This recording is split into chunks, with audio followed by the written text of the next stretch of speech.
तो जब आपको मैंने first day class unit and dimension की, तो मैंने आपको बताया था कि क्वांटिटीज जो होती हैं फिजिकल क्वांटिटी, उनको हम कई अलग अलग बेसिस पे डिवाइड करते हैं, अलग अलग कैटेगरी में।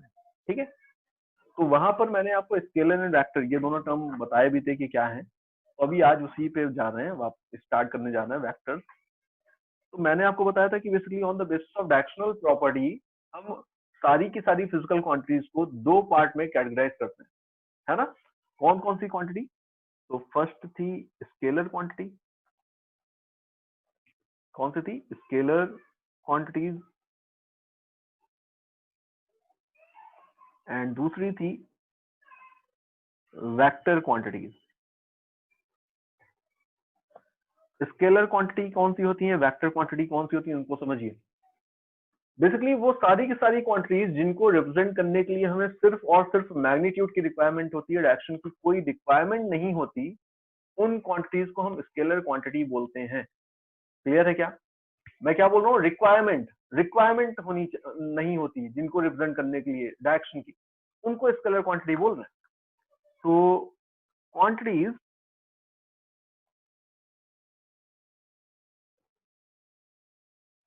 quantities to represent which only the magnitude required, not direction, are called scalar quantities. Are called scalar quantities. Whereas इसका अपोजिट बोल दें। अपोजिट क्या? कि वो सारी क्वांटिटीज जिनको रिप्रेजेंट करने के लिए आपको magnitude as well as direction की भी रिक्वायरमेंट पड़े, उन क्वांटिटीज को आप बोलेंगे दोज आर वेक्टर क्वांटिटीज। उनको क्या बोलेंगे? वेक्टर क्वांटिटीज हैं। देखिए क्या बोल रहा हूं मैं, quantities to represent which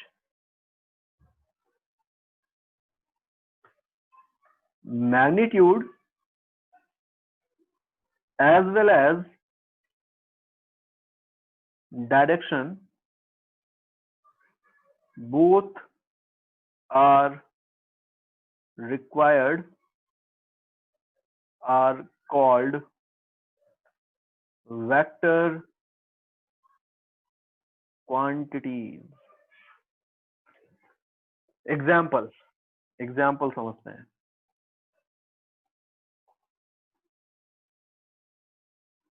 देखिए एग्जाम्पल मैं पूछूं, बताइए टाइम, आपको टाइम को रिप्रेजेंट करना है, तो टाइम के साथ क्या आपको कोई डायरेक्शन असाइन करनी पड़ेगी? बताइए, कोई डायरेक्शन असाइन करनी पड़ेगी? नहीं।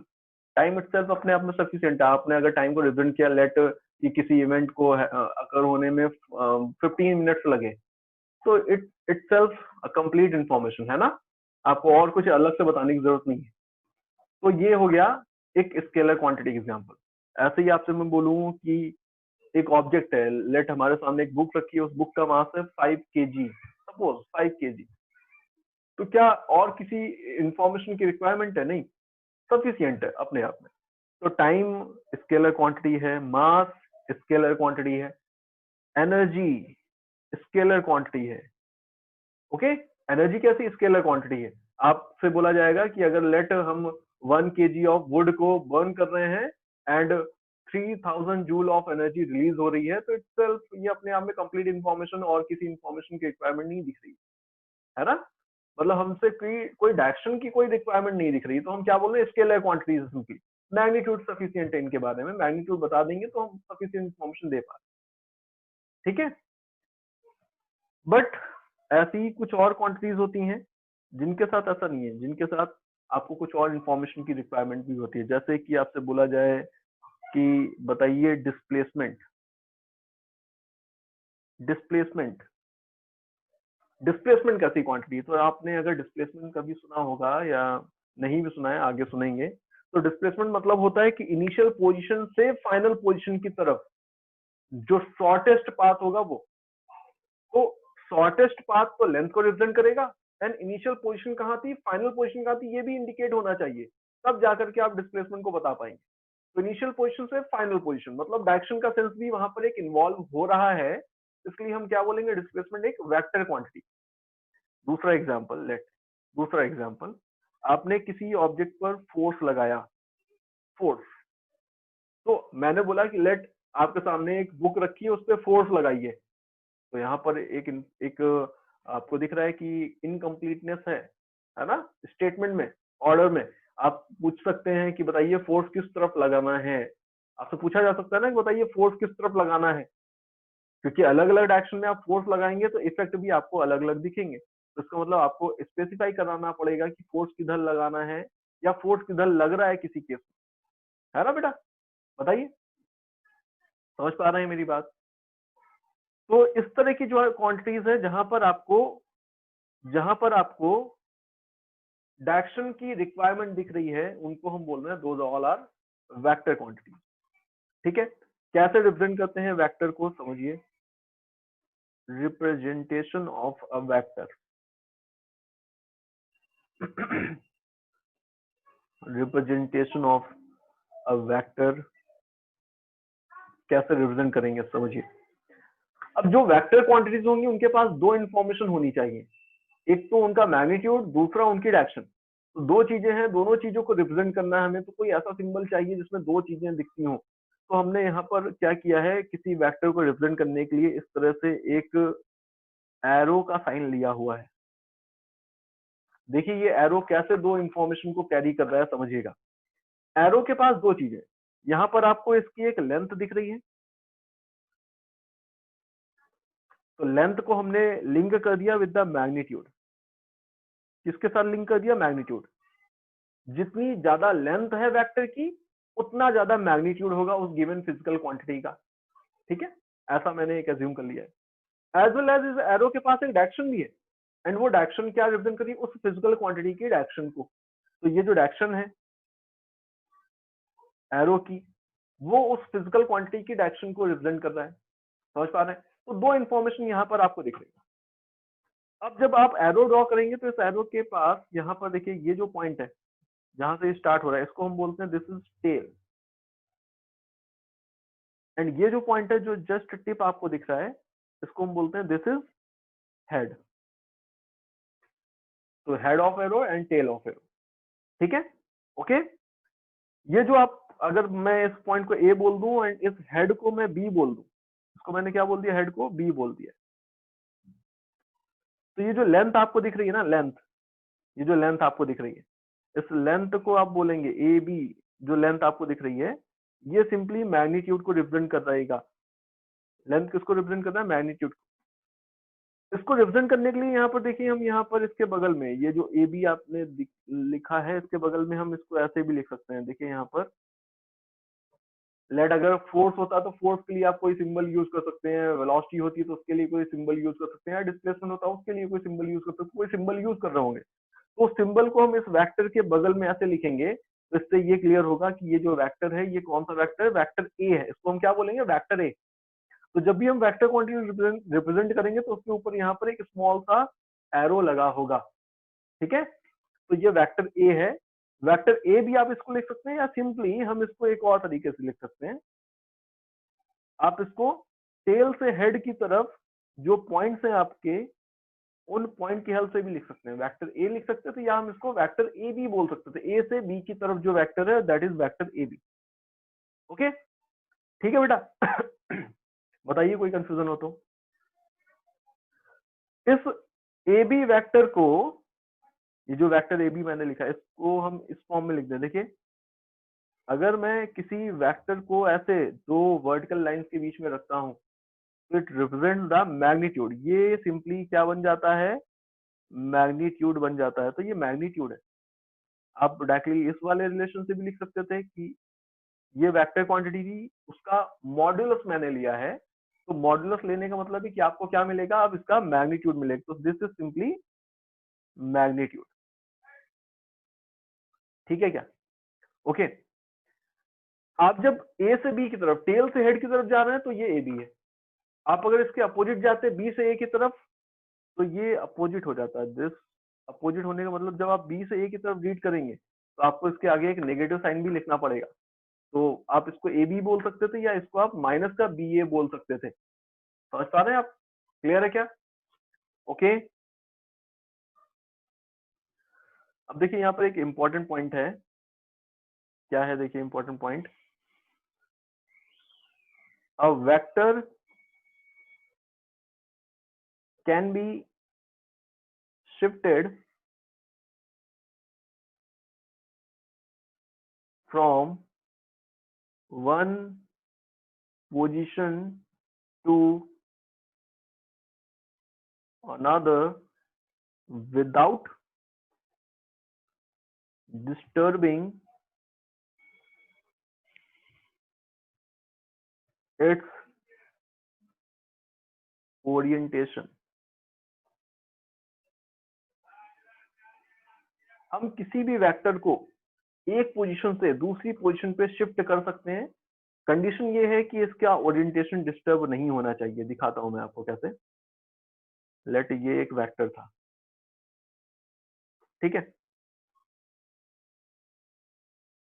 इसकी कुछ सर्टेन लेंथ आपको दिख रही है, लेंथ स्पेसिफाई कर रही है मैग्नीट्यूड को, ओके। एंड डायरेक्शन आपको इस वेक्टर क्वांटिटी डायरेक्शन दिखा रही है। लेट ये वेक्टर जो था ये वेक्टर ए है। समझिए ध्यान से, बहुत इंपॉर्टेंट पॉइंट है। ये वेक्टर ए है। मैंने क्या किया बेटा, मैंने इस वेक्टर को उठा करके एग्जैक्टली ऐसे ही यहां पर रख दिया करके। आपको क्या दिख रहा है? दोनों ही वेक्टर्स, यहाँ पे जो वेक्टर है, यहाँ पे जो वेक्टर है, इस वेक्टर का मैग्नीट्यूड मतलब इसकी लेंथ उतनी ही है जितनी की इस वेक्टर की थी। देखिए इसकी जो लेंथ है वही लेंथ इसकी है, इसकी जो डायरेक्शन थी वही डायरेक्शन इसकी है। तो दोनों की डायरेक्शन सेम है, दोनों की लेंथ सेम है, मतलब आप यहाँ पर बोल सकते हैं ना दोनों ही वेक्टर सेम ही है। एंड सेम ही वेक्टर मतलब हम अगर इस वेक्टर ए को शिफ्ट करके कहीं भी ले गए होंगे तो इसमें कोई चेंज नहीं आया होगा। आप इसको कहीं भी ले जाइए इस ओरिएंटेशन के साथ, देखिए ओरिएंटेशन चेंज नहीं हो रहा है। समझ पा रहे हैं ना? ठीक है बेटा। तो यहाँ पर आप बोलेंगे कि कोई प्रॉब्लम नहीं है। बट अगर मैं थोड़ा सा चेंज कर दूं, कैसा चेंज कर दूं? इस तरह का चेंज। देखिए कैसा चेंज। मैंने बोला कि सपोज करिए यहाँ पर ये एक वेक्टर क्वांटिटी थी, ये देखिए ये एक वेक्टर क्वांटिटी है। अभी यहाँ पर इसकी लेंथ आपको दिख रही है, डायरेक्शन कौन सी है? तो डायरेक्शन आपको यहाँ पर क्लियर हो रही होगी, ये वाली डायरेक्शन मैंने दिखा रखी, ठीक है, ये वाली डायरेक्शन है। मैंने क्या किया, मैंने इस वेक्टर क्वांटिटी की जो लेंथ है उसको कम कर दिया। आपने लेंथ कम कर दिया तो वेक्टर चेंज हो गया। लेंथ में चेंज मतलब वेक्टर चेंज। अच्छा, लेंथ में चेंज के अलावा मैंने इसमें एक और चेंज कर दिया। लेट मैंने इसमें ऐसा चेंज कर दिया, मैंने इसकी जो डायरेक्शन थी, देखिए डायरेक्शन में ध्यान से, इनिशियली ये था वेक्टर, मैंने इसको ऐसे टर्न कर दिया, लेंथ तो सेम रखी बट ऐसे टर्न कर दिया। टर्न करते ही इसकी डायरेक्शन चेंज हो गई। तो वेक्टर तो कॉम्बिनेशन है मैग्नीट्यूड एंड डायरेक्शन दोनों का। आपने अगर किसी भी एक क्वांटिटी को चेंज कर दिया मतलब वेक्टर चेंज हो गया। समझ पा रहे हैं आप मेरी बात? तो आपने इसको ऐसे रख दिया या इसको ऐसे टर्न करा दिया या कैसे भी टर्न करा दिया, तो अल्टीमेटली डायरेक्शन चेंज हो रही है, डायरेक्शन चेंज हो गई तो इसका मतलब क्या हुआ? वेक्टर चेंज हो गया। तो जब तक आप लेंथ और डायरेक्शन में चेंज नहीं करते तब तक वेक्टर सेम बना रहता है। तो उसी प्रॉपर्टी को लेकर के मैंने लिखा है कि वेक्टर को आपने शिफ्ट किया ओरिएंटेशन को चेंज किए बिना तो कोई भी फर्क पड़ने वाला नहीं। ठीक है। देखिए नेक्स्ट है टाइप्स ऑफ वेक्टर। कितने तरह के वेक्टर्स आपको आगे डील करने को मिलेंगे? तो टाइप्स ऑफ वेक्टर, फर्स्ट है पैरेलल वेक्टर। पैरेलल वेक्टर्स कौन से होते हैं? देखिए समझिए, मैंने आपके सामने दो वेक्टर ड्रॉ किए हुए हैं। एक ही वेक्टर है ये, दूसरा वेक्टर है ये। क्या दिख रहा है आपको दोनों वेक्टर्स के साथ? दोनों वेक्टर्स के साथ क्या दिख रहा है बताइए? कि दोनों की जो डायरेक्शन है वो सेम है। मैग्नीट्यूड सेम भी हो सकते हैं या डिफरेंट भी हो सकते हैं, वो पॉइंट नहीं है। पॉइंट क्या है कि डायरेक्शन सेम। तो अगर दो ऐसे वेक्टर्स हैं जिनकी डायरेक्शन सेम है, तो डायरेक्शन अगर सेम होगी तो आप बोलेंगे A and B are parallel vector of each other. Parallel vector है। दूसरा type equal vector. Equal vectors कौन से होते हैं? देखिए इक्वल वेक्टर्स, मैंने दो ऐसे वेक्टर लिए हैं, ये देखिए दो इस तरह के वेक्टर लिए हैं। क्या दिख रहा है आपको कि इनकी डायरेक्शन सेम है?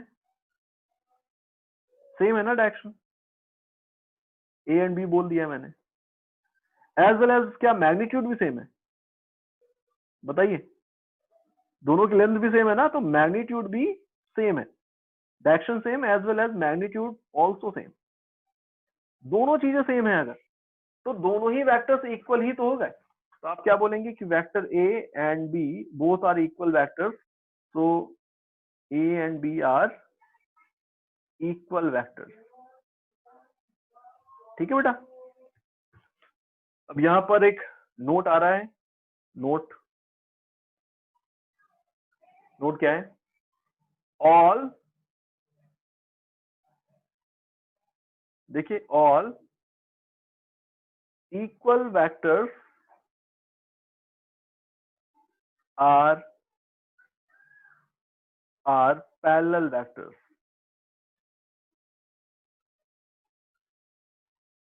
But the reverse is not true। All equal vectors are parallel vectors, but the all parallel vectors are not equal vectors। समझ पा रहे हैं ना आप? जब दोनों चीजें सेम है तो इक्वल वेक्टर रहे, एंड अगर मैग्नीट्यूड सेम नहीं हुआ, सिर्फ डायरेक्शन सेम हुई, तो वो क्या हो गया? पैरेलल वेक्टर्स हो गए। तो जब इक्वल होंगे तो ऑटोमेटिकली पैरेलल तो हो ही जाएंगे। ठीक है, ओके। नेक्स्ट देखिए, नेक्स्ट देखिए third type anti parallel vector. अब एंटी पैरेलल वेक्टर है, आपको नाम से ही क्लियर हो रहा है कि भाई ये सपोज एक वेक्टर ये था एंड दूसरा वेक्टर ये है, जस्ट उसका अपोजिट हो रहा है। एक वेक्टर ये है, एक वेक्टर ये है, ये है ए, ये है बी। आप क्या बोलेंगे? दोनों की डायरेक्शन अपोजिट होनी चाहिए, डायरेक्शन अपोजिट। तो अगर दोनों की डायरेक्शन अपोजिट है, मैग्नीट्यूड से इंडिपेंडेंट है ये स्टेटमेंट, डायरेक्शन अपोजिट होनी चाहिए, मैग्नीट्यूड इक्वल हो या ना हो कोई फर्क नहीं पड़ता। तो इन केस में ये दोनों वेक्टर्स अपोजिट वेक्टर, एक दूसरे के एंटी पैरेलल वेक्टर्स होंगे। ठीक है। Next case anti parallel vector के तरह ही एक और यहाँ पर है नेगेटिव वेक्टर। नेगेटिव वेक्टर ये समझिए, दो वेक्टर हैं, एक ये एंड एक ये, देख पा रहे हैं? दोनों का मैग्नीट्यूड सेम है इस बार। ये देखिए दोनों का मैग्नीट्यूड क्या है? सेम है। ये है ए, ये है B, magnitude same but direction opposite. ऐसे वेक्टर्स अगर होंगे तो हम इनको बोलेंगे कि ए एंड बी एक दूसरे के नेगेटिव वेक्टर हैं। क्यों है निगेटिव, क्यों बोल रहे हैं इसको समझिए। अगर मैं यहाँ पर ए को इस तरफ टेल से हेड की तरफ देख रहा हूं तो मैंने इसको ए बोला है। जब मैं इसको अपोजिट डायरेक्शन में देखूंगा तो डायरेक्शन क्या हो जाएगी? अपोजिट डायरेक्शन में देखेंगे तो ये माइनस ए बोला जा सकता था। अगर मैं इसकी डायरेक्शन को रिवर्स कर दूं ऐसे, तो मैं इसको क्या बोलूंगा? Minus A. एंड ये जो होगा माइनस ए, वही वो माइनस बी के इक्वल हो गया। तो यहाँ पर क्या हुआ, मतलब कि वेक्टर ए जो है उसका निगेटिव इक्वल होगा ना वेक्टर बी के, या फिर वेक्टर ए इक्वल होगा माइनस ऑफ वेक्टर बी के। दोनों पॉइंट है तो एक दूसरे के नेगेटिव वेक्टर्स हो गए। ठीक है, बताइए। एक और है यहाँ पर, नेक्स्ट बहुत ही आसान आसान से कॉन्सेप्ट है। नेक्स्ट है को इनिशियल वेक्टर्स। को इनिशियल वेक्टर्स क्या होते हैं? अब नाम से ही आपको दिख रहा है कि भाई कुछ वेक्टर्स मैं यहाँ पर ड्रॉ कर रहा हूँ। देखिए कैसे, मैंने एक वेक्टर ये ड्रॉ किया हुआ है, ये एक वेक्टर ड्रॉ किया हुआ है, ये एक वेक्टर ड्रॉ किया हुआ है, ये। ठीक है, इन वेक्टर्स को देखिए एंड बताइए कि क्या चीज कॉमन है। आपको दिख रहा है कि vector A, vector B, vector C, इनके साथ कॉमन क्या है? तो ये पॉइंट कॉमन है कि ये सारे के सारे एक ही पॉइंट से ओरिजिनेट हो रहे हैं। तो ये सारे के सारे वेक्टर्स जो हैं इनको हम बोल सकते हैं दीज ऑल आर को इनिशियल वेक्टर्स, सेम पॉइंट से स्टार्ट हो रहा है। ऐसे ही नेक्स्ट पॉइंट है, देखिए नाम से यहाँ पर आपको दिख रहा है को लीनियर मीन्स कॉमन लाइन के अलोंग जो वेक्टर्स होते हैं उनको हम को लीनियर वेक्टर्स बोल सकते हैं। तो अभी मैं यहाँ पर आपको दो वेक्टर दिखा रहा हूँ, देखिए एक ये वेक्टर था एंड एक ये वेक्टर था, या फिर एक ये था या फिर एक ये था। देखिए डायरेक्शंस देखिए इसकी, ये मैंने बोला लेट ये वेक्टर ए है, ये वेक्टर बी है। तो वेक्टर ए एंड बी दोनों सेम लाइन के लॉन्ग थे, इनको हम क्या बोल सकते हैं, these are collinear vector. Example 1 था। एग्जाम्पल 2, ये वेक्टर पी है लेट, ये वेक्टर क्यू है। आपको क्या दिख रहा है, दोनों की डायरेक्शंस इस बार कैसी हैं, ऑपोजिट है। ऑपोजिट डायरेक्शन होगी तो ये भी क्या हो सकते हैं, कॉमन लाइन होनी चाहिए, तो इनको क्या बोल सकते हैं आप, collinear vector. As well as यहाँ पर मैं आपको एक और केस दिखा रहा हूँ, देखिए ये यहाँ पर सपोज कि एक वेक्टर ये है एंड दूसरा वेक्टर ये है, देख पा रहे हैं, ये देखिए क्या दिख रहा है आपको, बताइए इस केस में क्या दिख रहा है आपको, लेट ये वेक्टर x है एंड ये वेक्टर y है। आपको क्या दिख रहा है, दोनों कॉमन लाइन के अलोंग नहीं है, दोनों कॉमन लाइन के अलोंग तो नहीं है, बट हाँ यहाँ पर आप देख सकते हैं कि दोनों पैरेलल जरूर है। तो आपको पता है हम शिफ्टिंग तो कर ही सकते हैं वेक्टर्स की, तो आप सिंपली इसको क्या कर सकते हैं, शिफ्ट करके यहाँ पे ला सकते हैं। एंड जब आप ऐसे इसको शिफ्ट करके देखेंगे तो ये कैसे दिखने वाले हैं आपको, सेम लाइन के लॉन्ग। समझ पा रहे हैं आप मेरी बात? तो इसका मतलब ये हुआ कि अगर दो वेक्टर्स पैरेलल दिख रहे हैं आपको, पैरेलल वेक्टर्स भी हैं, तो भी बाय डिफॉल्ट वो को लीनियर वेक्टर कहलाएंगे। ऐसे ही फोर्थ ऑप्शन ये है कि इसका अपोजिट जस्ट मैं बोल दूं कि सपोज एक वेक्टर ये था, एक वेक्टर ये है, दोनों इस तरह से दिख रहे हैं आपको, ये है वेक्टर लेट ये है वेक्टर आर, ये है वेक्टर एस। डायरेक्शन देखिए दोनों की कैसी है, ऑपोजिट है। अच्छा यहाँ पर इस केस में आपको क्या दिख रहा है कि दोनों कॉमन लाइन के अलोंग नहीं है, बट एक दूसरे के जस्ट एंटी पैरेलल है।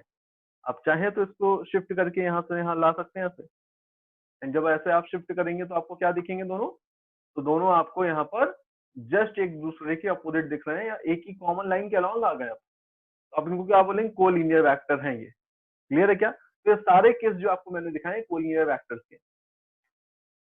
नेक्स्ट केस देखिए, अब नेक्स्ट है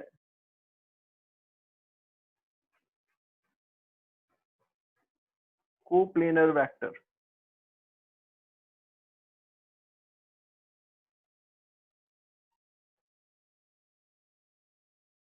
कोप्लेनर वेक्टर क्या है देखिए, समझिएगा। बेसिकली वो वेक्टर्स जो किसी एक ही कॉमन प्लेन में लाई कर रहे हैं उनको हम बोलेंगे कोप्लेनर वेक्टर। एग्जांपल दिखाता हूं मैं आपको, देखिए अभी मैंने आपको एक प्लेन दिखाया हुआ है, इस प्लेन में मैंने तीन वेक्टर्स ड्रॉ कर रखे हैं, वेक्टर ए बी सी। ठीक है, ये तीनों वेक्टर सेम प्लेन के अंदर लाई कर रहे हैं। तो अभी अगर सेम प्लेन के अंदर लाई कर रहे हैं तो कोप्लेनर वेक्टर का मतलब है वो सारे के सारे वेक्टर जिनका प्लेन कॉमन हो या किसी कॉमन प्लेन पे लाई कर रहे हो उनको हम कोप्लेनर वेक्टर बोल सकते हैं। तो आपको तीन वेक्टर्स मैंने दिखाए, तीनों कॉमन प्लेन पे लाई कर रहे हैं ऐसा मैंने बोला, तो ये तीनों क्या कहलाएंगे, आपस में एक दूसरे के कोप्लेनर वेक्टर। अब मैं अगर एक वेक्टर ऐसा ड्रॉ कर दूं यहाँ पर, देखिए सब, ये देखिए मैंने क्या किया, एक वेक्टर ये ड्रॉ कर दिया, इसको मैंने बोल दिया let this is vector D. तो वेक्टर डी आपको कैसा दिख रहा है, ये इस प्लेन के बाहर आ रहा है किसी तरह।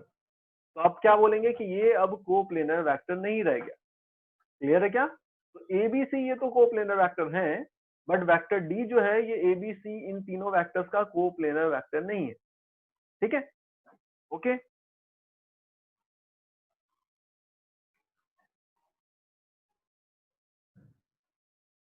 If there are only two vectors then both will be coplanar always। क्या ये लाइन आपको समझ में आ रही है कि अगर केवल दो ही वेक्टर होंगे कहीं पर तो वो दोनों वेक्टर कैसे होने वाले हैं, कोप्लेनर वेक्टर होने वाले हैं। ठीक है, ओके। इसको समझते हैं, चलिए इस पॉइंट को समझते हैं। इसको समझने के लिए आपको क्या करना पड़ेगा, आप जो वीडियो आ रहा है साइड में, उस वीडियो पे क्लिक करेंगे तो वीडियो और स्क्रीन आपस में स्विच हो जाएगी। करिए, देखिए, स्विच करिए, वीडियो वीडियो पे क्लिक करिए, देखिए स्विच करिए। सुन पा रहे हैं मेरी बात? सपोज करिए कि मेरे पास ये एक वेक्टर था, ठीक है, एक दूसरा वेक्टर मेरे पास ये था, ये देखिए, मैं इसके ओरिएंटेशन को चेंज किए बिना कहीं भी शिफ्ट कर सकता हूँ, इसमें कोई डाउट नहीं है। क्लियर है ना? तो लेट एक वेक्टर ये था, एक वेक्टर ये था, मैंने इसको ओरिएंटेशन को चेंज किए बिना, दैट मीन इसके डायरेक्शन को चेंज किए बिना मैंने इसको एक पोजीशन से दूसरी पोजीशन पे शिफ्ट कर दिया और ऐसे ले आया मैं। सपोज ये देखिए दो वेक्टर हैं, अब मैं पूछूं बताइए क्या ये दोनों कोप्लेनर है? तो आप बोलेंगे बिल्कुल कोप्लेनर है। कोप्लेनर का मतलब क्या है? यहाँ पर कौन सा प्लेन है इनका कॉमन, तो ये हमें देखना पड़ेगा। तो मैं यहाँ पर एक ऐसा प्लेन इमेजिन कर सकता हूँ। देखिए यहाँ पर एक वर्टिकल प्लेन आपको दिख रहा होगा, मैं अपना हाथ से दिखा रहा हूँ, ये वाला प्लेन देखिए, ये देखिए, ये एक प्लेन मैं आपको दिखा रहा हूँ। इस प्लेन में ये दोनों वेक्टर्स लाई कर रहे हैं, देखिए, देख पा रहे हैं? क्लियर है क्या? इस प्लेन में ये दोनों वेक्टर्स आपको लाई करते हुए दिख रहे हैं। आप मतलब अगर एक वेक्टर लेंगे और दूसरा वेक्टर कहीं भी लेंगे, आपने सपोज यहाँ पर इमेजिन किया, तो आप अल्टीमेटली यहाँ पर एक दूसरा प्लेन इस बार डिफाइन कर सकते हैं। ये देखिए, ये एक प्लेन है, इस प्लेन में ये दोनों वेक्टर लाई कर रहे हैं। बताइए समझ पा रहे हैं क्या? तो आप डिफरेंट डिफरेंट केसेस में अगर आपको सिर्फ दो ही वेक्टर गिवन है तो वो दोनों वेक्टर्स ऑलवेज कोप्लेनर वेक्टर होने वाले हैं। ओके, क्लियर है क्या? बताइए समझ पा रहे हैं? Yes sir. देखिए नेक्स्ट केस है, नेक्स्ट टाइप जो है वो है कॉनकरेंट वेक्टर। अब ये कॉनकरेंट वेक्टर्स क्या होते हैं? देखिए बहुत इंपॉर्टेंट पॉइंट आ गया है।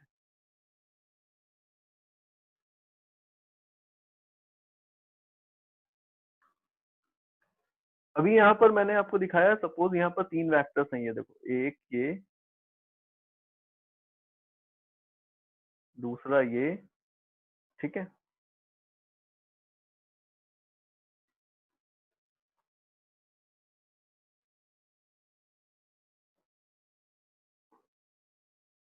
तीसरा ये। इस वेक्टर की डायरेक्शन ये वाली है, इसकी ये वाली है, इसकी ये वाली है। मैंने आपको तीन वेक्टर्स दिखा दिए हैं इस तरह से। क्लियर?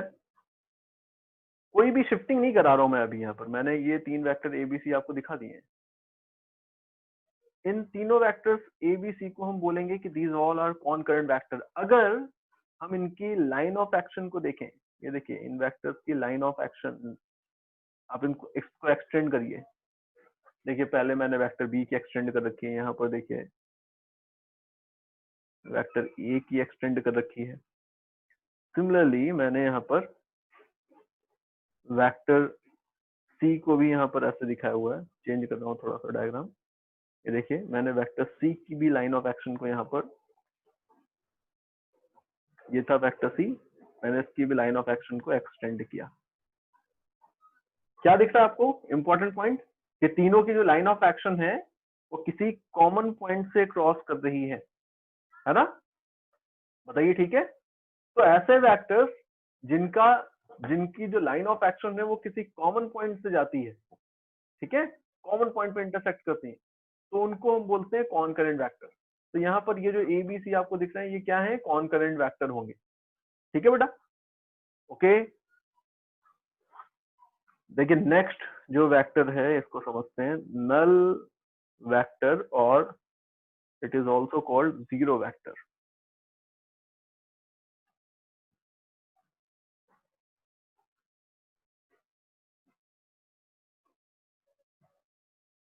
देखिए बेटा, नल वेक्टर और जीरो वेक्टर, इसका क्या मतलब है? सपोज करिए ये एक वेक्टर क्वांटिटी थी, वेक्टर है, ठीक है। इस वेक्टर क्वांटिटी में मैंने किसी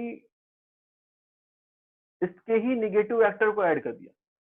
मैंने वेक्टर ए में वेक्टर ए के ही निगेटिव वेक्टर को, निगेटिव वेक्टर ऑफ वेक्टर ए क्या होगा? माइनस के। मैंने निगेटिव वेक्टर ऑफ वेक्टर ए को ऐड कर दिया वेक्टर ए में। बताओ क्या बनेगा? बताओ बताओ जल्दी से, क्या बनेगा? ये जीरो। क्या बनेगा बेटा? ये जीरो बन जाएगा सिंपली, है ना? तो ये हमें एक सीधा सा रिजल्ट दिख रहा था कि भाई ये तो 0 हो गया, प्लस ए माइनस ए दोनों मिलकर क्या हो गया, 0 हो गए। But according to vector algebra, देखो यहाँ पर हम जो भी चीजें आगे पढ़ रहे हैं, जो भी रूल्स पढ़ रहे हैं वेक्टर्स के बीच में जो हमें अप्लाई करने होते हैं, उन सबको हमने एक डिफरेंट सेट ऑफ मैथ्स में रखा हुआ है जिसको हम बोलते हैं वेक्टर अलजेब्रा। तो अकॉर्डिंग टू वेक्टर अलजेब्रा यहाँ पर आपको यहाँ पर एक प्रॉब्लम दिखने वाली है कि वेक्टर अलजेब्रा कहती है कि अगर दो क्वांटिटीज है एंड दोनों वेक्टर क्वांटिटीज है, तो उनका सम जब भी आप करेंगे तो हमेशा आपको एक वेक्टर क्वांटिटी ही मिलेगी। दो वेक्टर क्वांटिटीज के सम से आपको हमेशा वेक्टर क्वांटिटी ही मिलेगी। यहाँ पर ये भी वेक्टर है, ये भी वेक्टर है, बट इन दोनों के सम से हमें जो क्वांटिटी मिली है दैट इज 0, ये तो हमें वेक्टर नहीं दिख रही है। बताइए समझ पा रहे हैं? तो अकॉर्डिंग टू वेक्टर अलजेब्रा कि भाई यहाँ पर हम इसको देखें तो हम इसको 0 नहीं बोलेंगे, 0 बोलने पे ये स्केलर दिख रही है तो हमें इसको वेक्टर क्वांटिटी बोलना पड़ेगा, तो हम इसको 0 नहीं बोल रहे हैं, क्या बोल रहे होंगे, 0 वेक्टर। तो एक पॉइंट तो आपको ये क्लियर हो रहा है कि 0 जहां पर भी आना होता अकॉर्डिंग टू वेक्टर, वहां पे 0 नहीं आएगा बल्कि 0 वेक्टर आएगा। क्लियर? तो ये जो 0 वेक्टर है इसका कॉन्सेप्ट यही। इसको हम एक और डिफरेंट मैनर में भी समझ सकते हैं। समझिए कैसे। बेसिकली हम वेक्टर को क्या बोल रहे हैं कि वेक्टर क्या है, एक ऐसी क्वांटिटी जिसके पास मैग्नीट्यूड भी है, डायरेक्शन भी है। बताइए ठीक है ना, जिसके पास मैग्नीट्यूड भी है एंड डायरेक्शन भी है। तो ये भी एक ऐसी क्वांटिटी जिसके पास मैग्नीट्यूड है, डायरेक्शन है, ये भी एक ऐसी क्वांटिटी जिसके पास मैग्नीट्यूड एंड डायरेक्शन है। जब आप दोनों के बीच में कोई मैथमेटिकल ऑपरेशन परफॉर्म करेंगे, तो वो मैथमेटिकल ऑपरेशन जो हो रहा है, दैट मीन एडिशन का या सब्ट्रैक्शन का जो भी हो रहा है, वो सिर्फ मैग्नीट्यूड्स के बीच में हो रहा है। वो ऑपरेशन किसके बीच में हो रहा है, मैग्नीट्यूड्स के बीच में। तो मैग्नीट्यूड ऐसा हो सकता है कि एक का जो मैग्नीट्यूड हो दूसरे का जो मैग्नीट्यूड हो, उनके बीच में जब आपने सब्ट्रैक्शन किया या ऐसा कुछ किया तो मैग्नीट्यूड 0 हो गया। बट अल्टीमेटली जो डायरेक्शन होगी, तो डायरेक्शन तो मैग्नीट्यूड से इंडिपेंडेंट है, डायरेक्शन तो रहेगी ही रहेगी। तो आप बोलोगे कि भाई यहाँ पर ये जो वेक्टर हमें मिलेगा वो एक ऐसा वेक्टर है जिसके पास मैग्नीट्यूड 0 है, but it has some direction. वो डायरेक्शन प्रिडिक्ट नहीं की जा सकती, वो डायरेक्शन हम स्पेसिफाई नहीं कर सकते, बट इसके पास कुछ डायरेक्शन है, ऐसा हम मान के चल रहे हैं। बताइए समझ पा रहे हैं? ओके। वेक्टर अगर आप इसको डिफाइन करेंगे इन वर्ड्स तो आप ऐसे बोल सकते हैं, a vector having unit magnitude is called unit vector. एक ऐसा वेक्टर जिसका मैग्नीट्यूड 1 यूनिट के इक्वल हो, उसको हम सिंपली यूनिट वेक्टर बोल रहे हैं। ये कुछ क्लियर नहीं हुआ, ये लाइन कुछ क्लियर नहीं हुई कि ये हो क्या गया है, इसको तो समझना पड़ेगा। देखिए बेसिकली आप जब किसी वेक्टर क्वांटिटी को रिप्रेजेंट कर रहे हैं, कोई भी वेक्टर क्वांटिटी, तो उसमें दो चीजें हैं। उसमें आप बोलेंगे कि मैग्नीट्यूड है ना, एज वेल एज क्या है, डायरेक्शन है। दो चीजें थी, दोनों के कॉम्बिनेशन से आपने वेक्टर को फॉर्म कर रखा है। मैंने क्या बोला कि लेट वेक्टर, वेक्टर को एक ऐसा वेक्टर जिसका मैग्नीट्यूड यूनिट मैग्नीट्यूड हो, यूनिट मैग्नीट्यूड। तो यूनिट मैग्नीट्यूड का मतलब क्या हुआ, आपसे जब बोला था यूनिट एरिया पे लगने वाला फोर्स, तो आप क्या लिखते थे, फोर्स अपॉन एरिया लिखते थे ना। जब आपसे बोला जाता तो बताइए mass of unit, mass of unit volume, तो आप क्या लिखते थे, ऐसे ही लिखते थे ना, mass of unit volume m/v। बोलो बेटा ऐसे ही लिखते थे, ठीक है ना। तो अल्टीमेटली जब आपसे बोला जाए वेक्टर ऑफ यूनिट मैग्नीट्यूड, तो आपको कैसे लिखना चाहिए, तो आपको ऐसे लिखना चाहिए, वेक्टर डिवाइडेड बाय मैग्नीट्यूड। ऐसे ही लिखेंगे, मैग्नीट्यूड से डिवाइड करेंगे, तो ये किसके इक्वल बनना, डायरेक्शन के इक्वल। इसका मतलब ये हुआ कि ये जो क्वांटिटी आपके सामने लिखी है, ये क्या है, इसको कैसे पढ़ेंगे, इसको बोलेंगे कि भाई this is the vector of unit magnitude. तो ये जो क्वांटिटी बन रही है, इसी को हम बोल रहे हैं यूनिट वेक्टर है। ये ऐसा वेक्टर आपको मिलने वाला है जिसका मैग्नीट्यूड 1 यूनिट हो गया है। तो अल्टीमेटली जो यूनिट वेक्टर है वो क्या है, वेक्टर ऑफ यूनिट मैग्नीट्यूड, जिसको आप देख पा रहे हैं कि किसके इक्वल है, ये किसको रिप्रेजेंट करने वाला है, डायरेक्शन वेक्टर को रिप्रेजेंट करने वाला है। तो आप बोल सकते हैं सिंपली यूनिट वेक्टर जो है ये डायरेक्शन को रिप्रेजेंट करता है। क्लियर? कैसे निकालते हैं हम यूनिट वेक्टर, तो अगर कोई वेक्टर था वेक्टर ए, तो उस वेक्टर ए का कुछ मैग्नीट्यूड था, मैग्नीट्यूड को ऐसे रिप्रेजेंट करते हैं, एंड इसके साथ में डायरेक्शन थी। तो डायरेक्शन देखिए डायरेक्शन को ऐसे रिप्रेजेंट करते हैं हम लोग, देखिए कैसे रिप्रेजेंट करते हैं अरे डायरेक्शन। चुप कर। देखो ये वेक्टर आपको जो मैंने यहाँ पर वेक्टर दिखाया हुआ है ए कैप, ए कैप कैसे निकल कर आएगा, तो ये ऐसे निकल कर आया है। आप किसी भी वेक्टर को उसी वेक्टर के मैग्नीट्यूड से डिवाइड कर देंगे तो आपको क्या मिलने वाला है, आपको यूनिट वेक्टर की वैल्यू मिल जाएगी। ठीक है, ओके। एंड रिप्रेजेंटेशन का आपको साइन दिख रहा है, कैसे रिप्रेजेंट कर रहे हैं हम किसी भी वेक्टर को, अगर यूनिट वेक्टर है तो उसको रिप्रेजेंट करने के लिए क्या कर रहे हैं, उसके ऊपर एक कैप लगा रहे हैं, इसको हम बोलते हैं ए कैप। ए कैप मतलब वेक्टर ए की डायरेक्शन। ओके, क्लियर है, बताइए समझ पा रहे हैं? ठीक है बेटा। Yes sir.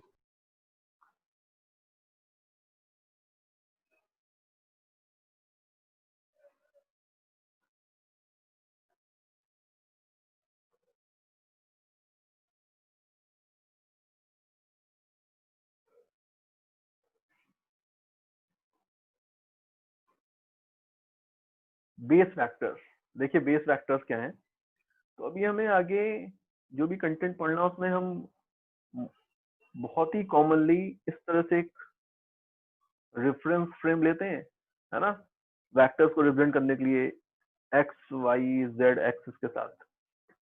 तो ये जो एक्स वाई जेड एक्सिस है, इन एक्सिस के डायरेक्शन में जो यूनिट वेक्टर्स हमने बाय स्टैंडर्ड डिफाइन कर रखे हैं उनको हम बेस वेक्टर्स बोलते हैं। तो एक्स एक्सिस के अलॉन्ग जो हमने यूनिट वेक्टर ले रखा है, यूनिट वेक्टर एक्स एक्सिस के अलॉन्ग, वो है I cap. I cap is the unit vector along the X axis. Y axis के अलॉन्ग हमने जो यूनिट वेक्टर ले रखा है वो है जे कैप। जेड एक्सिस के अलॉन्ग हमने जो यूनिट वेक्टर ले रखा है वो है के कैप। सी का अपोजिट भी बोल सकते हैं, अपोजिट मींस यहाँ पर अगर आपसे पूछा जाए बताइए निगेटिव एक्स एक्सिस के अलॉन्ग कौन सा यूनिट वेक्टर होगा, तो आप क्या बोलेंगे, निगेटिव एक्स एक्सिस अगर है तो निगेटिव एक्स एक्सिस के अलॉन्ग जो यूनिट वेक्टर होगा वो माइनस का आई कैप हो जाएगा। आई कैप अगर इधर वाली डायरेक्शन थी तो उसका अपोजिट करेंगे तो आपको क्या करना पड़ेगा, निगेटिव लेना पड़ेगा, तो ये हो जाएगा निगेटिव आई कैप। ऐसे ही निगेटिव आई एक्सिस को कौन रिप्रेजेंट करेगा, निगेटिव आई एक्सिस के अलॉन्ग जो यूनिट वेक्टर होगा वो कौन सा होगा, माइनस का जे कैप। नेगेटिव जेड एक्सिस के अलॉन्ग कौन सा होगा यूनिट वेक्टर, माइनस का के कैप। Okay, clear. तो ये जो i cap j cap k cap मैंने आपको बताए हैं, इन्हीं को हम बोलते हैं these all are base vectors. Okay, ठीक है। देखिए अब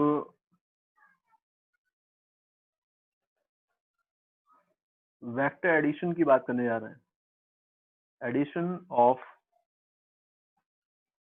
टू वेक्टर्स। पहले अभी हम टू वेक्टर्स की बात कर रहे हैं। अगर दो वेक्टर्स आपको गिवन है तो कैसे हम दो वेक्टर्स को ऐड कर सकते हैं। ओके, देखिए वेक्टर्स को ऐड करने के दो मेथड हमारे पास प्राइमरली होते हैं। इसमें से फर्स्ट मेथड है triangle law of vector addition. Second method है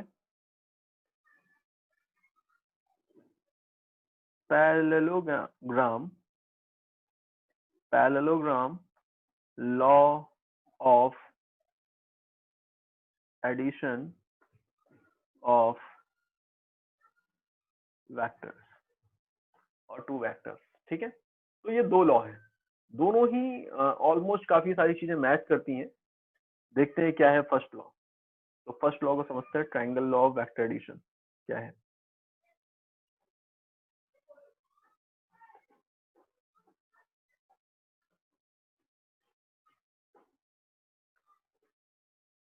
ये देखिए, सपोज करिए कि ये दो वेक्टर्स थे आपको गिवन थे, एक ये वेक्टर है,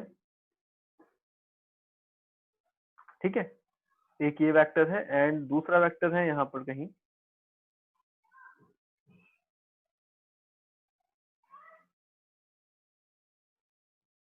ये देखिए एक ये वेक्टर था एंड एक ये वेक्टर था।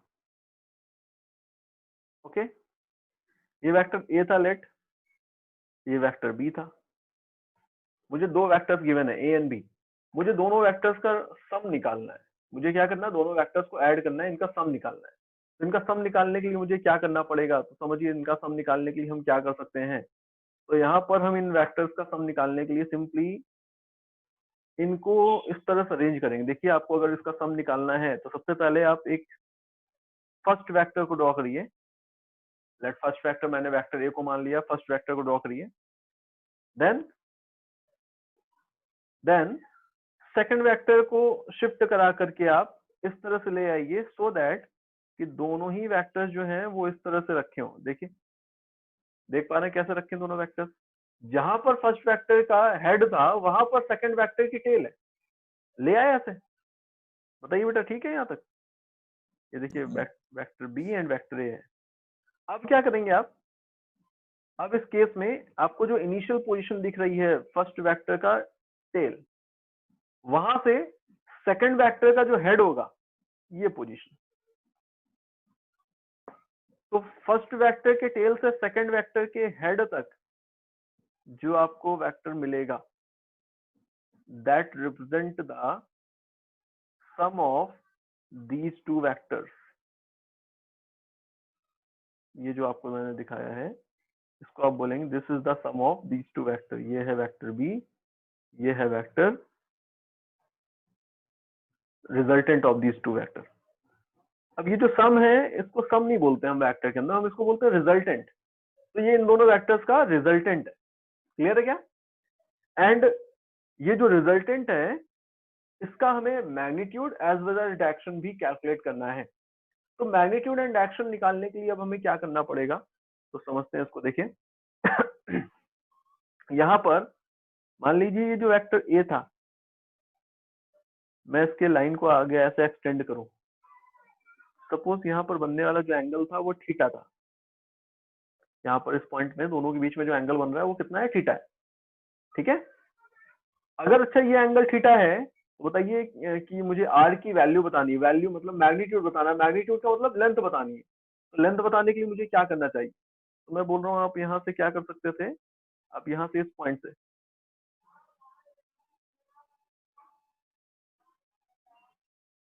ये देखिए इस पॉइंट से मैंने एक परपेंडिकुलर ड्रॉ कर दिया है।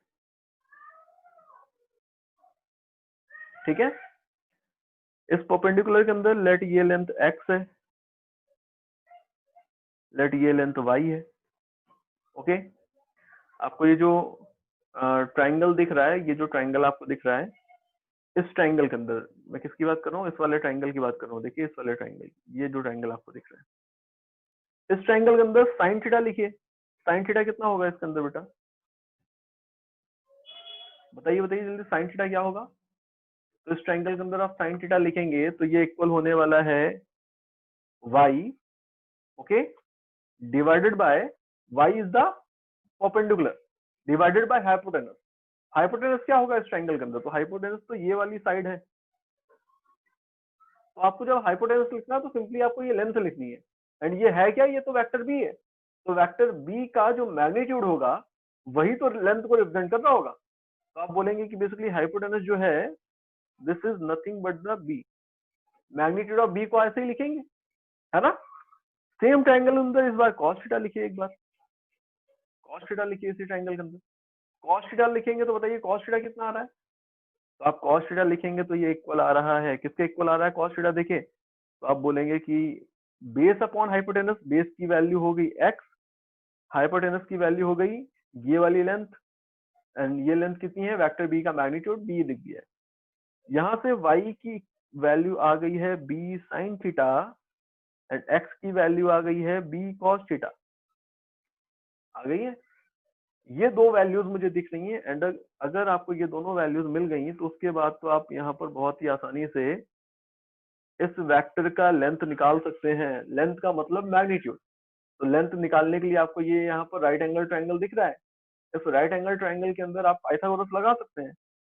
पाइथागोरस अगर आप अप्लाई करेंगे तो क्या मिल रहा है बेटा, ये हमको कि आर स्क्वायर इक्वल होगा ना ए प्लस एक्स का स्क्वायर। देखिए ये वाली लेंथ कितनी है, जब मैं लेंथ बोल रहा हूँ तो इसका मतलब मैं आपसे बोल रहा हूँ कि यहाँ पर मैग्नीट्यूड ले सकते हैं आप सिंपली, है ना। तो a प्लस एक्स थी ये लेंथ, ये वाली लेंथ कितनी है, ये y है। तो आप बोलेंगे कि भाई अकॉर्डिंग टू पाइथागोरस थ्योरम ये a plus x square plus y square equal होगा r स्क्वायर के। वैल्यूज रख देते हैं, वैल्यूज रखिए, देखिए वैल्यू रखेंगे आप यहाँ पर a प्लस एक्स, लेट पहले मैं थोड़ा इसको स्क्वायर ओपन कर देता हूँ, a square plus B square plus 2, sorry अब स्क्वायर ओपन करेंगे तो a square plus x square plus 2ax plus y square. Values रख दीजिए, a स्क्वायर एक्स स्क्वायर की value B square cos square theta plus 2 into a into x means b cos theta plus y square B square sine square theta. हो जाएगा, बताइए ठीक है। तो अब यहाँ पर ये जो पॉइंट आपको दिख रहा है इसमें आपको क्या दिख रहा है कि भाई a स्क्वायर तो ये था, इन दोनों टर्म को देखिए, B square cos square theta B square sine square theta, दोनों का सम करेंगे तो ये बी स्क्वायर बनेगा, है ना, 2ab cos theta, so this is 2ab cos theta. ये आपको एक्सप्रेशन मिल रहा है r का, एंड r नहीं है, ये r स्क्वायर चल रहा था, तो r का एक्सप्रेशन क्या मिला आपको, ये वाला, magnitude of vector r equal होगा इस क्वांटिटी के, this is the magnitude of resultant. दो वेक्टर का रिजल्टेंट आप इस तरह से निकाल सकते हैं अगर आपको उनके बीच का एंगल पता है। तो ये जो थीटा है यहाँ पर, this is nothing but the angle between vector A and B. मैं यहाँ पर मेंशन कर देता हूँ, where a is magnitude of vector a, b is magnitude of vector b, and theta is angle between the vector, angle between the vectors a and b। ठीक है, ये दोनों चीजें तो समझ में आ रही हैं, आप पूछ सकते हैं कि सर ये दोनों चीजें समझ में आ रही हैं, बट ये पॉइंट नहीं समझ में आ रहा है कि ये एंगल कैसे हो गया बीच का। ये तो आपको यहाँ पर दिख रहा था, ये तो हमने यहाँ पर रिज्यूम कर रखा है, तो इनके बीच का एंगल कैसे हो गया। चलो इस पॉइंट पे आते हैं अभी, ये कैसे एंगल है इनके बीच का, इसको समझेंगे।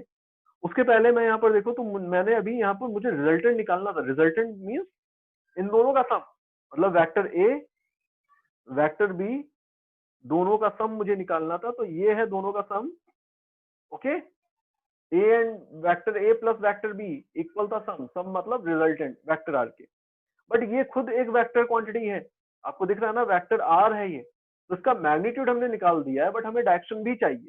अब इसकी डायरेक्शन कैसे निकलेगी, तो डायरेक्शन निकालने के लिए आप यहाँ पर एक और कॉन्सेप्ट बता सकते हैं। डायरेक्शन का मतलब ये नहीं है कि यहाँ पर देखिए, डायरेक्शन आप किसी भी रेफरेंस के रिस्पेक्ट में डिफाइन कर सकते हैं कि लेट इस एक्स एक्सिस के साथ डायरेक्शन ये थी, या हॉरिजॉन्टल के साथ डायरेक्शन ये थी, वर्टिकल के साथ डायरेक्शन ये थी, किसी भी रेफरेंस के साथ डिफाइन कर सकते हैं।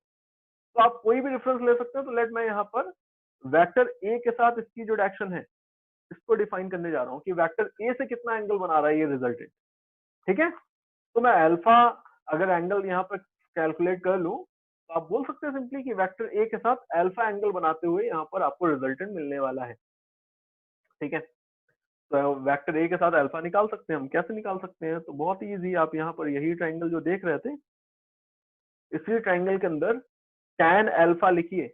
इसके अंदर tan अल्फा लिखेंगे तो बेटा क्या दिख रहा है, tan अल्फा लिखेंगे तो ये हो गया परपेंडिकुलर एंड ये हो गया बेस। तो y upon a plus x will be the tan alpha. ये क्वांटिटी आपको मिल रही है tan alpha, and tan alpha कितना होगा,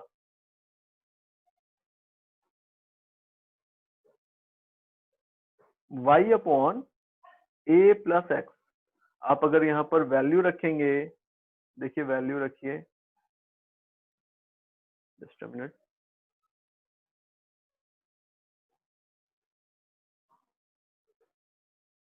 देखिए वैल्यू रखिए यहाँ पर, y का मतलब है b साइन थीटा, x का मतलब है b cos थीटा। वैल्यू रख दी तो tan अल्फा की वैल्यू मुझे ऐसी मिल रही है। अच्छा, क्या आपने इस तरह का कोई रिप्रेजेंटेशन सीखा है अभी तक? क्या आप इस क्वांटिटी को ऐसे भी लिख सकते थे, बताइए। तो मैं यहाँ पर अभी अल्फा को इस फॉर्म में लिख सकता हूँ। आप यहाँ पर अगर आपको ए बी ये दोनों चीजें पता है, दैट मीन दोनों का मैग्नीट्यूड, एंड आपको दोनों के बीच का एंगल पता है, तो आप यहाँ पर अल्फा की वैल्यू कैलकुलेट कर सकते हैं। एंड अल्फा इज व्हाट, आपको याद रखना है अल्फा जो होगा वो हमेशा इस पॉइंट पे जो वेक्टर आपने लिखा हुआ है उसके साथ बनने वाला एंगल होगा। तो अल्फा यहाँ पर क्या है, angle between resultant and vector A, इन दोनों के बीच का एंगल है अल्फा। ठीक है,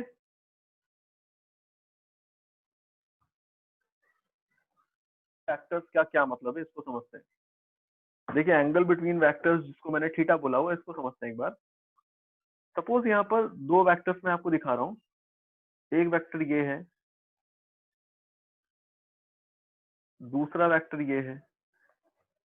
ये देखिए ये एक वेक्टर दिख रहा है आपको, एक वेक्टर ये दिख रहा है आपको, ए है ये बी है, मान लिया मैंने एग्जांपल ले लिया। तो अब इन दोनों वेक्टर्स के बीच का एंगल किसको बोलेंगे, तो इन दोनों वेक्टर्स के बीच का एंगल आप कैसे लिखेंगे, तो इसके लिए हम बाई स्टैंडर्ड यहाँ पे एक पॉइंट बोल रहे हैं। अब वेक्टर ए को ऐसे रखिए एंड जहां पर एक वेक्टर है फर्स्ट वेक्टर की टेल एंड सेकंड वेक्टर को शिफ्ट करा करके लाइए और इस तरह से लाइए सो दैट दोनों की टेल कोइंसाइड करने लगे।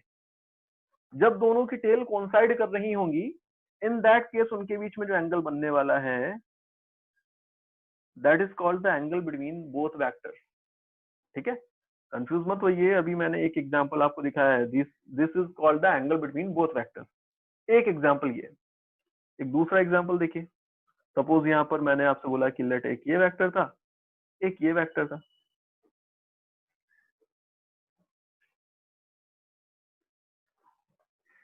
बिल्कुल परेशान मत होइए, एकदम क्लियर हो जाएगा। देखिए एक ये वेक्टर था, एक ये वेक्टर था, दोनों के बीच का एंगल आपको बताना है। तो एक तरीका तो ये है कि मैं वेक्टर ए को पहले ड्रॉ करूं, फिर जहां पर वेक्टर ए की टेल थी वहां पर ला करके मैं वेक्टर बी की टेल को कोइंसाइड करा दूं। एक तरीका तो ये है। जब आप ऐसा करेंगे तो आपको ये एंगल मिलेगा, this will be called the angle between these two vectors in this case. एक तरीका तो ये है। या फिर एक और तरीका है कि आप क्या करें, आप इसको शिफ्ट करा करके ऐसे ले आए।